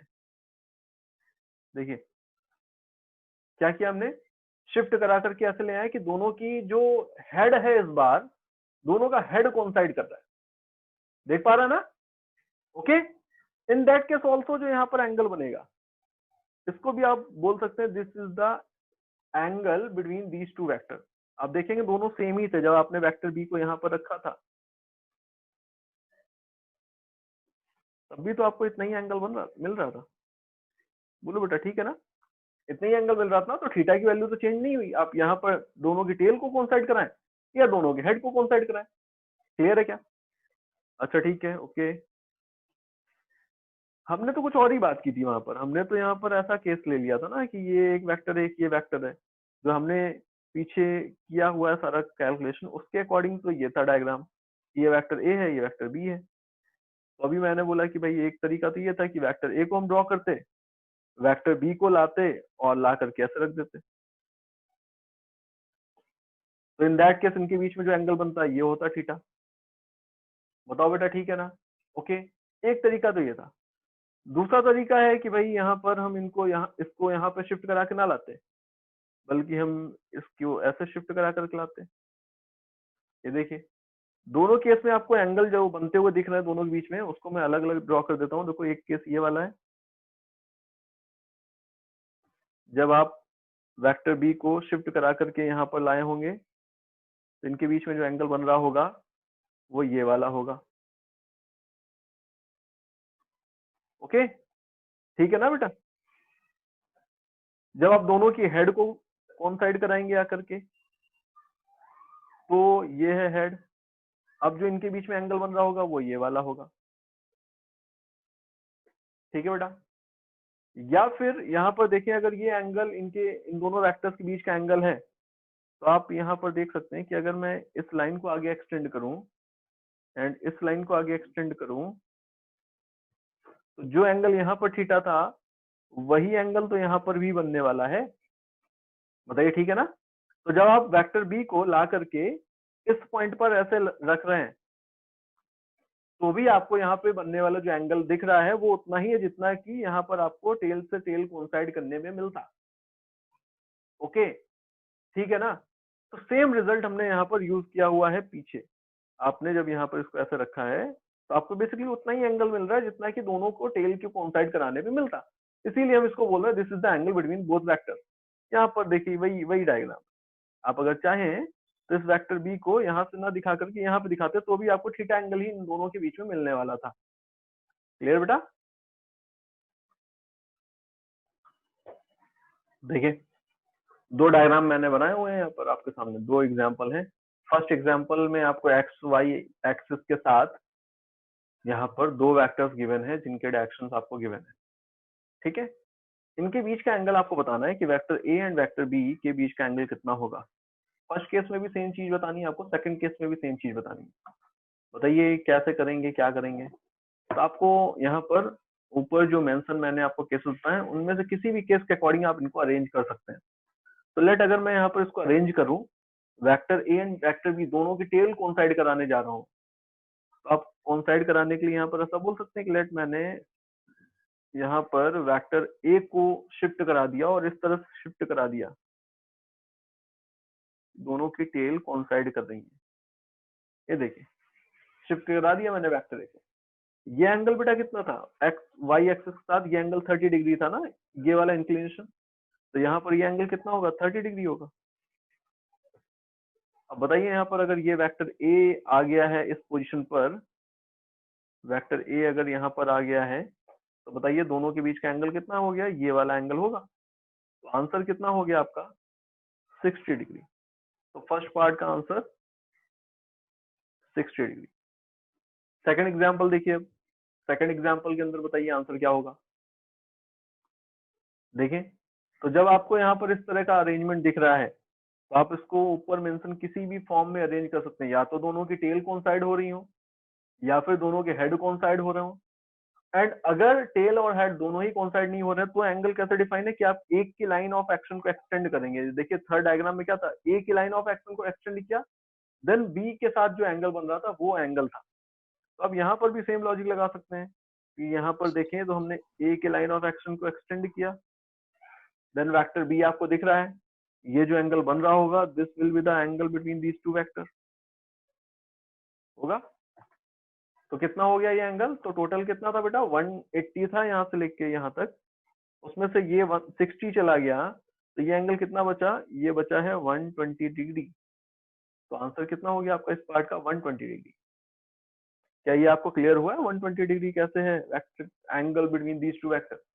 आप इसको शिफ्ट करा के भी देख सकते हैं कि लेट यहाँ पर मैं वेक्टर बी को यहाँ से शिफ्ट करा दूं, ये देखिए ऐसे जब आप शिफ्ट कराएंगे इस तरफ तो आपको क्या दिखेगा कि बेसिकली इस केस में ये एंगल होता है इनके बीच का, एंड ये एंगल कितना होता 120 डिग्री। तो वही 120 डिग्री अभी भी हमको मिल रहा है। ठीक है ना, okay.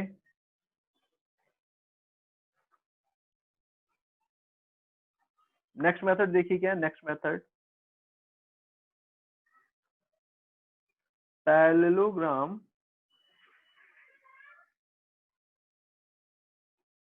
Law of vector addition. Parallelogram law of vector addition, इसको समझते हैं। देखिए अगेन सपोज आप यहाँ पर parallelogram law of vector addition की हेल्प से ये दो वेक्टर गिवन है, इनका सम निकालना चाहते हैं, इनका रिजल्टेंट निकालना चाहते हैं, तो कैसे निकाल सकते हैं। तो अगेन मैंने यहाँ पर डायग्राम पहले आपको दिखा दिया है कि ये दो वेक्टर हैं हमारे पास जो ओरिजिनली हमें गिवन है, वेक्टर ए वेक्टर बी। हमें इन दोनों का रिजल्टेंट या दोनों का सम फाइंड आउट करना है। हमें क्या फाइंड आउट करना है, हमें A plus B find out करना है, vector A plus vector B find out करना है। इसको फाइंड आउट करने के लिए सेम प्रोसेस रिपीट करेंगे कि सबसे पहले सपोज मैंने इनमें से किसी एक वेक्टर को ड्रॉ कर दिया, वेक्टर ए मैंने ले लिया है, देन मैंने यहाँ पर सेकंड वेक्टर को अगेन यहाँ पर ड्रॉ कर रखा है। एंड इस बार मैंने जब इनको सेकंड वेक्टर को ड्रॉ किया तो मैंने किस बात का ध्यान दिया है कि फर्स्ट वेक्टर की जो टेल थी उसी पॉइंट पे सेकंड वेक्टर की भी टेल आनी चाहिए। देखिए मैंने शिफ्ट कराया है, तो पॉइंट दोनों के जो वेक्टर ए एंड बी दोनों के जो टेल पॉइंट है वो सेम ही पॉइंट पर है, ठीक है। अब जब आपने ऐसा अरेंजमेंट बना दिया, तब क्या करिए, दोनों के हेड से एक दूसरे के पैरेलल लाइन से ड्रॉ करिए। वेक्टर बी के पैरेलल, देखिए यहाँ से इस पॉइंट से इसके हेड से वेक्टर ए के पैरेलल मैं एक लाइन ड्रॉ कर रहा हूँ, ये देखिए ऐसे जा रही है, देख पा रहे हैं, ये देखिए, ओके। सिमिलरली वेक्टर ए के हेड से वेक्टर बी के पैरेलल लाइन ड्रॉ करिए, ये देखिए, देख पा रहे हैं, ये देखिए, ओके। अब आपको क्या दिख रहा है कि यहाँ पर इस तरह से जब आप दोनों के पैरेलल लाइन ड्रॉ करेंगे तो ये एक पैरेललोग्राम बन चुका है, बन गया ना पैरेललोग्राम। अब ये जो पैरेललोग्राम आपको मिल रहा है, इस पैरेललोग्राम के अंदर मैं यहाँ पर आपको दिखा रहा हूँ कि ये जो कॉमन टेल पॉइंट था, इस कॉमन टेल पॉइंट से एक डायगोनल जो जा रहा होगा अपोजिट कॉर्नर के लिए, ये वाला जो आपको यहाँ पर दिख रहा है vector, this vector represents the resultant of these two vector A and B, okay. ये वेक्टर ए एंड बी इस बार इन दोनों के रिजल्टेंट को रिप्रेजेंट करेगा। आपको रिजल्टेंट की वैल्यू बतानी है, इसका magnitude as well as direction. तो भाई अब हमें ये तो पता ही है कि हम रिजल्टेंट का मैग्नीट्यूड अगर निकालेंगे किसी भी मेथड से तो उतना ही निकलना चाहिए, दो सारे ही मेथड से। तो अभी triangle law of vector addition की हेल्प से आपने जैसे रिजल्टेंट निकाला था, वैसे ही हम अगेन यहाँ पर निकाल सकते हैं।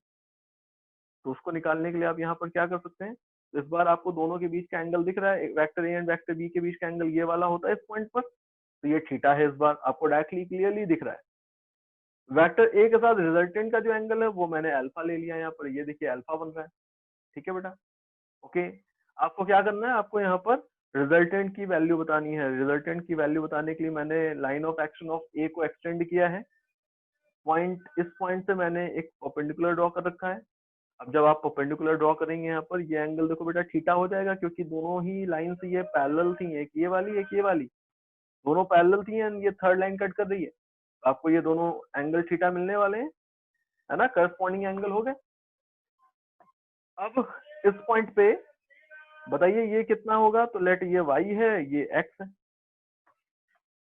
आपको ध्यान से देखेंगे अगर आप इतने पार्ट को, ये जो डायग्राम मैं दिखा रहा हूँ इतना पार्ट, ये सेम वही डायग्राम है जो पहले हमने पीछे बना रखा है। तो मतलब इसके आगे के जो स्टेप्स हैं वो सिमिलर ही रहने वाले हैं, ट्रायंगल लॉ वाले। कैलकुलेशन मैथमेटिकल पार्ट जो है अब वो सिमिलर ही होने वाला है, कोई डिफरेंस नहीं। डिफरेंस जो था वो ऑलरेडी हम ड्रॉ कर चुके हैं, डिफरेंस आपको दिख रहा है। जब आप ट्रायंगल लॉ की बात करेंगे तो वहां पर दोनों वेक्टर्स की हेल्प से आपने जो अरेंजमेंट बनाया हुआ है वो एक ट्रायंगल को रिप्रेजेंट कर रहा है। ये देखिए दोनों वेक्टर ए एंड बी की हेल्प से आपने जो यहाँ पर अरेंजमेंट बनाया था, vector A vector B and resultant के साथ, वो किसको रिप्रेजेंट कर रहा है, ट्रायंगल को। तो इसलिए हमने इसको triangle law of vector addition बोला है। जब आप यहाँ पर देख रहे हैं तो यहाँ पर आपको एक पैरेललोग्राम दिख रहा है ये वाला, इसलिए हमने इसको क्या बोला हुआ है, लॉ ऑफ पैरेललोग्राम, ठीक है। सारी कैलकुलेशन आगे की सेम रखते हुए आप इसको कैलकुलेट कर सकते हैं। आपको अगेन रिजल्टेंट का मैग्नीट्यूड एंड डायरेक्शन दोनों ही चीजें सेम मिलने वाली है, ठीक है बेटा, ओके। अब देखिए एक इंपॉर्टेंट पॉइंट है, क्या है, देखिए इंपॉर्टेंट पॉइंट कि बेसिकली आपने जब triangle law of vector addition की बात की थी, तो ट्रायंगल लॉ सिर्फ और सिर्फ दो वेक्टर्स को ही ऐड करने के लिए यूज हो सकता है, इसलिए हमने इसको ट्रायंगल लॉ ऑफ एडिशन बोला था, ठीक है। अगर आपको दो से ज्यादा वेक्टर्स गिवन है किसी पोजीशन पर किसी प्रॉब्लम के अंदर, तो उनको कैसे ऐड करेंगे, तो उनको ऐड करने के लिए हमें एक और लॉ चाहिए। तो एक और लॉ है जो दो से ज्यादा वेक्टर्स को ऐड करने के लिए यूज हो सकता है, इस लॉ को हम बोल रहे हैं polygon law of vector addition. आप अगर इस लॉ को ध्यान से समझेंगे तो आपको क्लियरली दिखेगा ये कि basically triangle law is nothing but the polygon law in which the polygon reduces to a triangle. जो ट्रायंगल लॉ है वो भी एक पॉलीगन लॉ ही है, बस उसमें पॉलीगन कौन सा ले लिया हमने, ट्रायंगल ले लिया। समझते देखिए, सपोज करिए बहुत सारे वेक्टर्स हमें गिवन थे, ए बी सी डी, कई सारे वेक्टर्स गिवन है। मैं ड्रॉ कर देता हूँ जल्दी से यहाँ पर। लेट मैंने यहाँ पर ऐसा केस ले लिया कि लेट एक ये वेक्टर था बेटा ए, एक ये वेक्टर है बी, ठीक है, एक ये वेक्टर है वेक्टर सी, ओके, एक ये वेक्टर है वेक्टर डी। ये मैंने कई सारे वेक्टर्स ले लिए, दिखा देता हूं मैं आपको। देखो एक वेक्टर था ए, ये वेक्टर था बेटा वेक्टर बी, ये वेक्टर था वेक्टर सी, ये वेक्टर था वेक्टर डी, ले लिए। मुझे इन सारे वेक्टर्स का सम निकालना है। क्या कैलकुलेट करना है? इन सबका सम। तो मुझे अल्टीमेटली क्या फाइंड आउट करना है? मुझे फाइंड आउट करना है sum of vector A plus B plus C plus D. बताइए, ठीक है? इन सबका सम मुझे कैलकुलेट करना है। सम कैलकुलेट करने के लिए मैं चाहूं तो इस पूरे के पूरे प्रॉब्लम को ट्रायंगल लॉ की हेल्प से सॉल्व कर सकता हूं। कैसे? तो आपको यहाँ पर सक्सेसफुली यहाँ पर ट्रायंगल लॉ को कई बार लगाना पड़ेगा। आप चाहें तो एक बार a प्लस बी को ऐड कर सकते हैं by using the triangle law. कैसे ऐड करेंगे? तो जल्दी से देखिएगा इसको। मैंने वेक्टर a को ड्रॉ किया होगा सबसे पहले, देन जहां पर वेक्टर a का हेड था वहां से वेक्टर b को ड्रॉ किया। आपको क्या मिला? इन दिनों का रिजल्टेंट ये। अब आप जो ये देख रहे हैं ये वाला वेक्टर, ये क्या है? Vector a and vector b इन दोनों का रिजल्टेंट है। इसको मैंने ऐसे दिखा दिया। लेट देन जहां पर अब आपको क्या दिख रहा है? यहाँ पर ए एंड बी दोनों का सम मैंने निकाल दिया, मतलब मैंने ये कैलकुलेट कर लिया, इन दोनों का सम आर ए बी बोल दिया मैंने इसको। तो प्रॉब्लम इस फॉर्म में दिख रही है आपको कि हमें ये अब कैलकुलेट करना है। अब क्या करेंगे? आप आर ए बी और वेक्टर सी इनको ऐड कर दीजिए। तो आपको आर ए बी दिख रहा है फर्स्ट वेक्टर, आर और वेक्टर सी ये था, ये देखिए वेक्टर सी ये दिखा दिया है। अब जब आप इन दोनों को ऐड करेंगे तो इनिशियल वेक्टर से फाइनल वेक्टर की तरफ फर्स्ट वेक्टर के टेल से सेकंड वेक्टर के हेड तक जो वेक्टर आपको दिखेगा वो ए बी सी इन तीनों का रिजल्टेंट हो गया ना? बताइए, ठीक है? अब आपको क्या मिला यहाँ पर? अब आपको ये जो वेक्टर मिला है, this is representing the sum of these three vectors. ये वेक्टर इन दोनों का सम आ गया यहाँ पर, तो इसको मैंने आर ए बी सी बोल दिया है। अब प्रॉब्लम कहां पर आ गई रिड्यूस होकर के? ये देखिए, आप क्या कर सकते हैं? तो आप यहाँ पर इन दोनों को ऐड कर सकते हैं। अब इन दोनों को ऐड करने का मतलब फर्स्ट वेक्टर है vector R A B C and second vector कौन सा है? तो सेकंड वेक्टर है वेक्टर डी। ये देखिए, आप इनिशियल वेक्टर से फाइनल वेक्टर की तरफ ऐड कर देंगे तो आपको ये मिलेगा रिजल्टेंट इस बार। तो ये आपका आंसर हो गया फाइनली, ये रिजल्टेंट वेक्टर है। तो हम चाहें तो सक्सेसिवली कई बार यहाँ पर हम ट्रायंगल लॉ को लगा सकते हैं, बट ये इतना ज्यादा मुझे अपीलिंग नहीं दिख रहा है, इतना अच्छा नहीं लग रहा है कि हम बार बार डायग्राम रीड्रॉ करेंगे। तो इसके लिए मैंने यहाँ पर अभी डिफरेंट फॉर्म में ही बता दिया कि लेट इसको पॉलीगन लॉ बोल देते हैं। कैसे अप्लाई कर सकते हैं, कैसे अप्लाई करेंगे देखिए, समझिएगा। सबसे पहले क्या करिए, आप फर्स्ट वेक्टर को ड्रॉ करिए। ये देखिए, सबसे पहले मैंने यहाँ पर फर्स्ट वेक्टर को ड्रॉ किया, कर दिया। सेकंड वेक्टर कौन है मेरे पास? Vector B. तो मैंने नेक्स्ट केस में सेकंड वेक्टर को ड्रॉ किया, और कैसे ड्रॉ किया कि फर्स्ट वेक्टर के टेल पे, सॉरी, फर्स्ट वेक्टर के हेड पे सेकंड वेक्टर की टेल हो, कर दिया ड्रॉ। थर्ड केस में मैंने क्या किया हुआ है? थर्ड वेक्टर को ड्रॉ किया हुआ है, एंड ऐसे ड्रॉ किया हुआ है कि सेकंड वेक्टर क्या जहां पर हेड था वहां पर थर्ड वेक्टर की टेल हो। देखिए, ठीक है ना? ओके, क्लियर है? नेक्स्ट केस में मैंने क्या किया, जो फोर्थ वेक्टर है उसको ऐसे ड्रॉ किया हुआ है सो दैट कि फोर्थ वेक्टर की जो टेल है वो थर्ड वेक्टर की हेड पर हो। ये देखिए, कर दिया। क्या कर रहे हैं वापस से देख लीजिए एक बार, मैंने क्या बताया आपको? आपको a plus B plus C plus D करना था। सबसे पहले वेक्टर a को ड्रॉ किया, जहां पर वेक्टर a का हेड था वहां से वेक्टर b को ड्रॉ किया, मतलब b को शिफ्ट करा करके ले आए हैं ऐसे कि a का हेड और b की टेल दोनों कोइंसाइड करें। देन जहां पर b का हेड था वहां से c को ड्रॉ किया हुआ है हमने, तो c को शिफ्ट करा दिया सो दैट कि b का हेड एंड c की टेल कोइंसाइड करें। देन d को शिफ्ट कराया इस तरह की से जहां पर c का हेड हो वहां पर d का टेल। तो ये मैंने एक अरेंजमेंट आपको बना करके दिखा दिया है। अब क्या करेंगे, इनिशियल पोजीशन ढूंढिए वेक्टर ए, फर्स्ट वेक्टर का जो टेल था वो इनिशियल पोजीशन है, एंड लास्ट वेक्टर जो है, लास्ट वेक्टर, उस लास्ट वेक्टर का जो आपको दिख रहा होगा हेड, वहां तक ये एक वेक्टर ड्रॉ कर दीजिए। ये देखिए, दिख रहा है बेटा? इस वेक्टर को आप बोलेंगे this is the resultant of these all vector, vector R. इसको हम क्या बोल रहे हैं, ये है इन सारे के सारे वेक्टर्स का रिजल्टेंट। बताइए कोई कंफ्यूजन है इसमें, समझ पा रहे हैं मेरी बात? इस तरह से आप एक देख पा रहे हैं कि हमने पॉलीगन बना दिया है, एक पॉलीगन बन गया है, एंड इस पॉलीगन की हेल्प से आप यहाँ पर रिजल्टेंट को फाइंड आउट कर सकते हैं। ठीक है ना? अब बेटा ये जो आपको दिख रही है ज्योमेट्री, इस ज्योमेट्री के अकॉर्डिंगली आपको रिजल्टेंट ये दिख रहा है। लेट अभी मैं थोड़ा सा और चेंज कर देता हूँ केस। लेट कि कुछ वेक्टर्स है, एक वेक्टर ये है, एक वेक्टर ये है, एक वेक्टर ये है, एक वेक्टर ये है। देखिए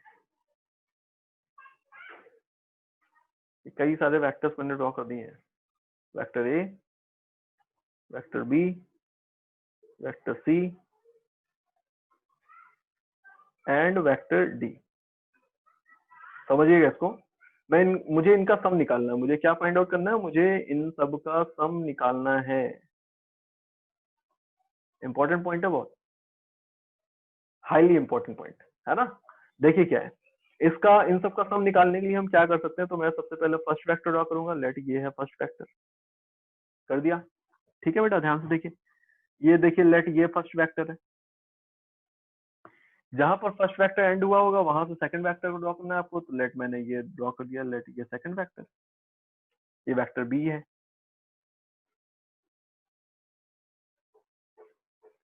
ये मैंने वेक्टर बी को ड्रॉ कर दिया है। जहां पर वेक्टर बी एंड होगा वहां से मुझे थर्ड वेक्टर को ड्रॉ करना है। तो लेट ये वेक्टर है वेक्टर सी, वेक्टर डी ऐसा था कुछ।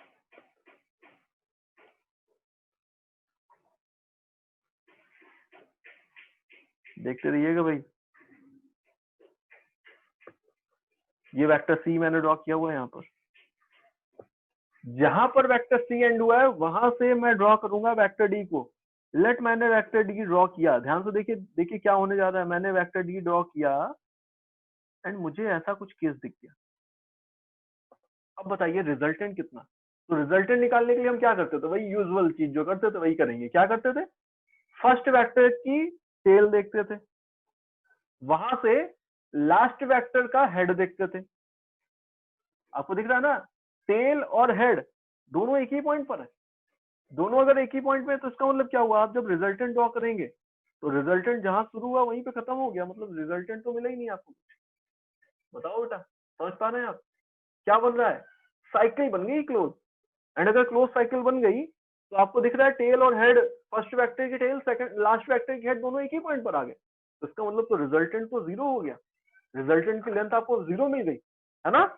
तो इसका मतलब ये हुआ कि अगर कुछ वेक्टर्स कहीं पर आपको साइकिल बनाते हुए दिखेंगे, अगर आपको साइक्लिक मैनर में वेक्टर्स अरेंज होते हुए दिख रहे हैं, तो इट सिंपली मीन्स कि उन सब का रिजल्टेंट जीरो होने वाला है ना। ओके, तो मैं यहाँ पर लिख देता हूं इस पॉइंट को, resultant of cyclic vectors becomes zero always। Cyclic vectors का रिजल्टेंट कितना होगा? जीरो होगा। ठीक है, ओके। या फिर इसका उल्टा, इसका उल्टा, इसका उल्टा भी बहुत इंपॉर्टेंट हो गया। देखिए क्या, if resultant of some vectors is zero, then those vectors must be forming a cycle। बताइए क्या आप समझ पा रहे हैं इसका रिवर्स? अगर कुछ वेक्टर्स जब साइकिल बना रहे हैं तो उनका रिजल्टेंट जीरो है, तो मैं इसका उल्टा भी बोल सकता हूँ कि बेसिकली अगर कुछ वेक्टर्स का रिजल्टेंट जीरो है तो डेफिनेटली वो साइकिल बना रहे होंगे। ठीक है ना, ओके। तो ये मुझे एक पॉइंट यहाँ पर दिख रहा है इंपॉर्टेंट। देखिए अभी 3 पॉइंट हैं, इसी ऊपर वाले रिजल्ट पे बेस्ड है ये आंसर इन तीनों पॉइंट के। आपसे बोला जाए बताइए minimum number of coplanar vectors हमें कितने चाहिए होंगे सो दैट कि हम जीरो रिजल्टेंट को ऑब्टेन कर सकें। तो आप बताइए जीरो रिजल्टेंट अगर ऑब्टेन करना है तो मिनिमम कितने नंबर ऑफ वेक्टर्स चाहिए होंगे इक्वल मैग्नीट्यूड के। तो आप 3। बोलेंगे कि भाई अगर हमें जीरो लाना है, जीरो, देखिए अगर आपसे बोला जाए जीरो लाना है और कोई कंडीशन नहीं है तो आप कैसा भी अरेंजमेंट बनाइए, साइकिल बननी चाहिए फाइनली। बताइए, है ना बेटा? एक ये एक ये एक ये साइकिल बननी चाहिए। कहाँ पर आ गए हम? साइकिल बना चुके हैं, तो इसका मतलब रिजल्टेंट इन तीनों का जीरो होगा इक्वल मैग्नीट्यूड के। बट हमसे ये नहीं बोला गया, हमसे बोला गया minimum number of coplanar vector. तो मिनिमम नंबर का मतलब हुआ कि बेसिकली अगर हम देखें तो हमें साइकिल ही बनानी थी ना, और साइकिल तो ऐसे ही बन सकती है। देखिए मैंने ये लिया फर्स्ट वेक्टर एंड ये लिया सेकंड वेक्टर। ध्यान से देखिए भाई, ये फर्स्ट वेक्टर था एंड ये है सेकंड वेक्टर। एंड ये जो सेकंड वेक्टर है इसको मैंने पहले आपको अलग दिखाया सो दैट आपको रियलाइज हो कि ये क्या था। फिर मैं बोल रहा हूँ कि ये देखिए मैं इसको अगर एक के ऊपर एक ही ड्रॉ करूं, आप जिस पोजीशन से गए थे उसी पोजीशन पर लौट आए बाय यूजिंग टू वेक्टर्स। देख पा रहे ना? समझ पा रहे मेरी बात? आप जिस वेक्टर जिस जिस इनिशियल पॉइंट से गए थे उसी पॉइंट पे लौट आए हैं ना। बेसिकली ये है, फर्स्ट वेक्टर ये था, सेकंड वेक्टर यही है, दोनों ओवरलैप कर गए एक दूसरे के ऊपर, बट अल्टीमेटली साइकिल तो बन गई ना। बताइए, तो मिनिमम नंबर ऑफ वेक्टर्स कितने रिक्वायर्ड हैं आपको साइकिल बनाने के लिए इक्वल मैग्नीट्यूड के? तो आप बोलेंगे दो। तो आपका फर्स्ट पार्ट का आंसर क्या हो गया? दो, टू वेक्टर्स रिक्वायर्ड है। Next part, minimum number of coplanar vectors of unequal magnitude required to give zero resultant। यहाँ पर क्वेश्चन थोड़ा सा एक लेवल अप हो गया कि भाई अगर सपोज करिए ये एक वेक्टर था, मुझे जीरो आउटपुट चाहिए, जीरो रिजल्टेंट चाहिए, तो मैं एक दूसरा वेक्टर और यूज कर सकता हूँ किसी भी डायरेक्शन में, इस प्लेन में ही होना चाहिए। अब वो दूसरा वेक्टर इसी के अलॉन्ग भी हो सकता है। लेट मैंने ये ले लिया दूसरा वेक्टर, डिफरेंट कलर से ले लेता हूँ। देखिए ऐसे, लेट ये है सेकंड वेक्टर। क्या दिख रहा है बेटा आपको सेकंड वेक्टर जब आप ऐसे ले रहे हैं? अब ये इक्वल मैग्नीट्यूड का नहीं हो सकता क्योंकि अनइक्वल मैग्नीट्यूड के वेक्टर आपको लेने हैं। तो जब आप अनइक्वल मैग्नीट्यूड लेंगे तो आप अगर अपोजिट डायरेक्शन के लॉन्ग लेंगे भी तो भी आप एग्जैक्टली उसी पॉइंट पे नहीं पहुंच पाएंगे जहां से आपने शुरू किया था। या तो आप उसके आगे निकल जाएंगे या उसके पीछे रह जाएंगे। तो आप दो वेक्टर से तो इनिशियल पोजीशन पर नहीं पहुंच सकते। तो अब इस केस में आपको दिख रहा है कि मिनिमम तीन वेक्टर्स आपको चाहिए होंगे। तो एक वो था, लेट एक यहाँ पर अब तीन वेक्टर है तो तीन वेक्टर तो कैसे भी अरेंज कर सकते हैं। लेट एक वो था, एक ये था एंड एक ये वेक्टर है। ये देखिए साइकिल बन गई, है ना? तो इस केस में क्या हुआ, मिनिमम कितने वेक्टर चाहिए होंगे आपको? तीन। तो तीन वेक्टर चाहिए होंगे एटलीस्ट, तब जाकर के आप रिजल्टेंट जीरो प्रोड्यूस कर पाएंगे। नेक्स्ट पार्ट जो है ये और एक लेवल अप हो गया है। बताइए minimum number of non coplanar vectors of of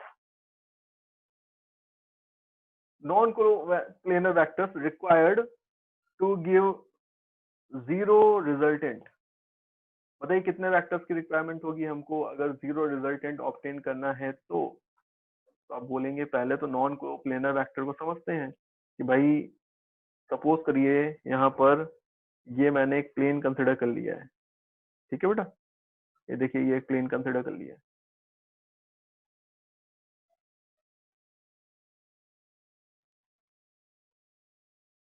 ये देखिए ये प्लेन कंसिडर कर लिया है। अब दो वेक्टर्स तो आप लेंगे, अगर अगर सिर्फ दो वेक्टर लेंगे तो दो वेक्टर तो हमेशा कोप्लेनर होते ही हैं। तो पहले तो मैंने ये दो वेक्टर दिखा दिए कि लेट एक ये वेक्टर था, एक ये वेक्टर था। अभी अगर आप सिर्फ दो वेक्टर लेंगे तो ये तो कोप्लेनर ही है। हमें तो नॉन कोप्लेनर चाहिए, तो हमें एक ऐसा सेट बनाना है जो नॉन कोप्लेनर दिखे। तो दो वेक्टर आपको ये मिल गए। अब थर्ड वेक्टर आप इस प्लेन से बाहर किसी तरफ लेंगे तब जाकर के आपको यहाँ पर नॉन कोप्लेनर वेक्टर्स मिलेंगे।